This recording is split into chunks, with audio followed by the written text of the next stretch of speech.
What's up, everybody? It's your favorite speedster's favorite nerd. Today we are looking at the latest MMC repaint offering. We're going to be doing this in 5 minutes or less. This is on loan to me from Extra Zero from Breaking the Mold, part of the Cool Table Network. Let's talk about accessories. Comes with two swords. They are identical. We have black paint on the blade, which looks fantastic, and then gold paint down there on the hilt. They can be stored at the bottom, but there is a bit of a tolerance issue. It might be the paint on the sword actually plugging in well. He holds them with no problem, as you would imagine, and they stow away nicely in his scabbards. He also comes with a gun. We got gray paint and gold paint added to both those, and it's a decent sculpt. It can plug into the top of the vehicle, and of course he holds that as well. Here's a gratuitous scale shot with tiger tracks. As for the car itself, it rolls, kind of had the same issues as the other one. It's these front wheels that don't roll as well as they should. You could turn this head around so he doesn't play peekaboo, and it cleans up nicely. The deco is very plain in car mode, and even though it does have a fair amount of paint accents on it, a lot of it doesn't come through in car mode. Luckily, a lot of the deco does come through in robot mode, with uses of red and gray and gold throughout. There's rarely a piece here that doesn't have some touch of paint accent on it. The face looks especially good with the gray paint on the face, the red paint on the eyes, and the gold on the crests. A nice use of red translucence on the back of the figure where the canopy stores. That's the second really well painted figure I've looked at from MMC in a row, and I can tell you, it puts a smile on my face. Articulation wise, the head is on a ball peg.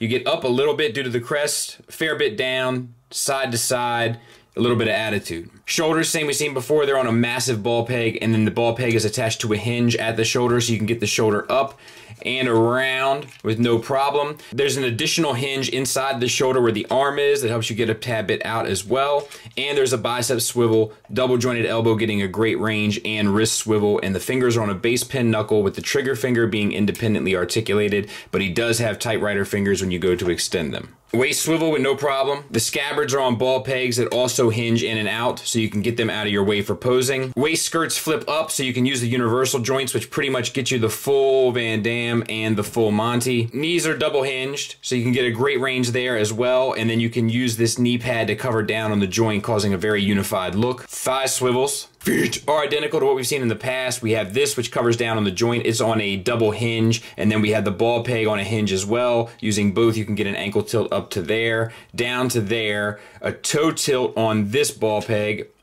You can adjust the heel spur as needed, and using the larger ball peg, a fairly effective rocker. Size comparison wise, bing, pow, boom, bam. Final thoughts wise, this is the third use of the mold, and I feel like they are very fortunate in the fact that this is a good mold. The negatives are, I'm getting tired of looking at it, but this repaint does obviously make sense, and so does the other one, to be fair, but I hope at this point we can kind of say goodbye. Knowing MMC though, that may not be the case. My other two negatives are really just the paint on the swords, this black paint. It does create some tolerance issues, both getting it into the vehicle to be stored and in getting it in and out of the scabbards.